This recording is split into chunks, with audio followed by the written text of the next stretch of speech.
Ayun guys, good morning sa inyong lahat. For today's video, ang ating pag-uusapan ay ang motor na isa sa ating mga pinapangarap.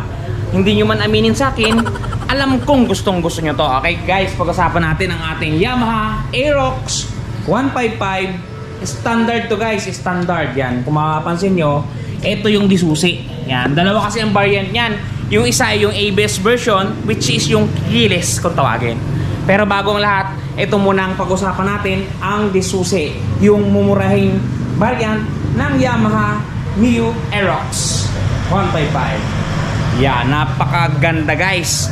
Pero bago ang lahat, syempre, intro muna tayo.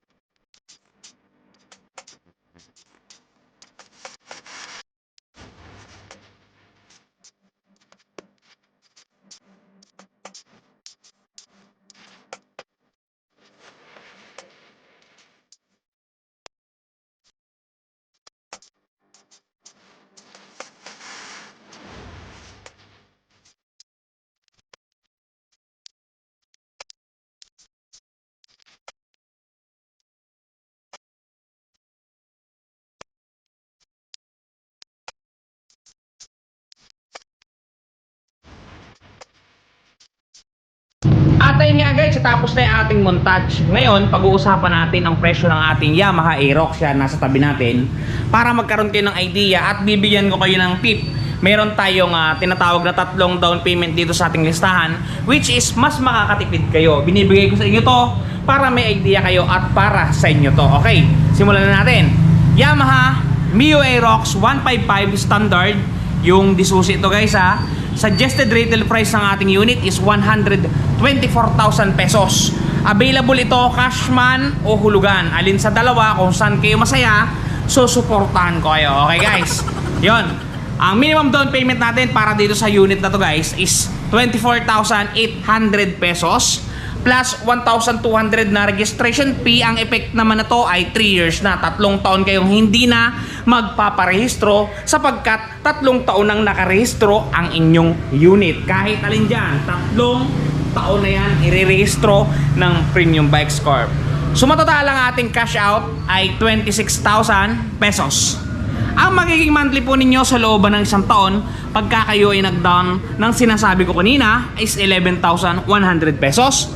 Pagka naman po 2 taon ang inyong napusuan, ang ating magiging monthly amortization po is 6,645. Pagka naman po 3 taon ang ating inibig at ang ating kinuha, ang magiging monthly amortization po natin is 5,034 pesos. Yung 5,034 pesos po, pagka i-divide natin sa 30 days ng ating pamumuhay, ang magiging itatago po natin sa araw-araw ay 167 pesos. Talagang sigurado na hindi marerepo ang motor na ginugusto ninyo. Alright guys, dumako tayo sa pangalawang down payment na makakatipid kayo. Alay ni Siron TV para meron kayong mga pagkakaalam at meron kayong mga talino na kayo ay makakatipid dito. Okay guys, pagka kayo ay nag-down ng 35,000 pesos, ideal down payment to ni Siron TV.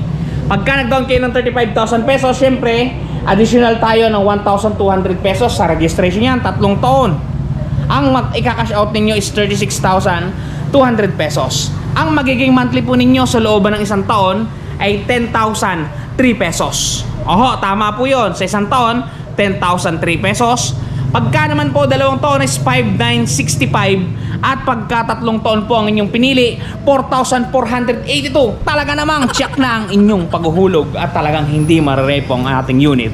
Pagka araw-araw nyo itatago yon, based sa ating pagtatrabaho sa isang buwan, 149 pesos ang inyong itatabi, sigurado na ang inyong paghuhulog. Alright guys, doon naman tayo dumako sa pangatlong ideal down payment ni Siron TV para sa inyo. Okay, pag kayo ay nag-down ng 38,899, makinig kayo guys, para sa inyo to, para hindi kayo malugi.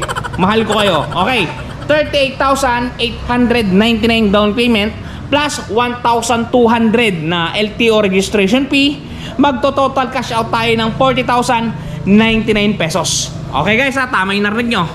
40,099 pesos. Ang magiging monthly po natin dyan sa looban ng isang taon ay 9,583. Pagka 2 taon naman po, 5,704. At pagka 3 taon ng inyong inibig, 4,271. Magtatago lang kayo ng 142. Araw-araw, sigurado na ang inyong paghuhulog. Yun guys, tandaan nyo yung tatlong sinabi ko na yun, i-screenshot nyo kasi malaki ang laban nyo dun sa tatlong yun. Okay guys, pag naman tayo ay pinagkalooban tayo ng konting swerte sa buhay at talaga namang meron tayong atik, pag kayo ay magdadaw ng 50 mil, yan, 50,000 pesos, magdadagdag kayo ng 1,200 niya registration fee, kakash out natin is 51,200 pesos. Ang magiging monthly po ninyo sa looban ng isang taon ay 8,489. Sa 2 taon po ay 4,964 at sa 3 taon po ay 4,070 pesos na pagka-araw-araw nyo pong itatago.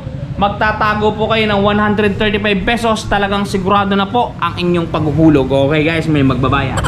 Okay guys, doon naman talaga sa biniyayaan ng kaswertehan sa buhay.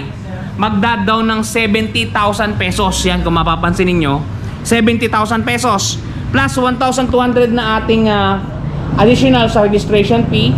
Total of 71,200 pesos. Ang magiging monthly amortization po ninyo sa loob ng isang taon ay 6,337. Sa 2 taon naman po ay 3,630. At sa 3 taon po ay 2,988 na pagka-araw-araw po ninyong itatabi o itatago. Magtatago lang kayo ng 99 pesos araw-araw. Tama po yung narinig ninyo, 99 pesos. Alright guys, yan, kung makapansin nyo, mayroong nag-i-inquire sa atin at inaasikaso na ng ating marketing assistant yan at sigurado mag-a-apply yan. Okay guys, at ayun guys, nakapagtapos na naman tayo ng panibago nating videos at nakapagbigay na naman tayo ng mga konting kaalaman doon sa mga gumugusto at nagbabalak kumuha ng motor. Guys, yung 3 first down payment na binanggit ko, yun ang mga ideal down payment na posibleng mapili ninyo. Kasi dun sa mga 3 na yon, dun kayo makakatipid talaga kasi malalaki ang rebates ng 3 na yon. Meron kasi kaming tinatawag na special PPD program dito sa amin sa Premium Bikes na magte-take effect hanggang June 2024. Kaya yung sinabi ko, paniwalaan nyo at hindi ko kayo ipapahamak. Yun, si Ron TV. Yun guys, sana ay naliwanagan at natuwa kayo sa ating video ngayon. Mag-iingat kayo palagi at palagi kayong magpapakasaya. Doon tayo sa Daang Matuwid. Dire-diretso lang para sa ekonomiya. Okay guys, buhay na buhay, gigil na gigil at galit na galit. Hanggang dito na lang. Si Ron TV Shoes! Boom!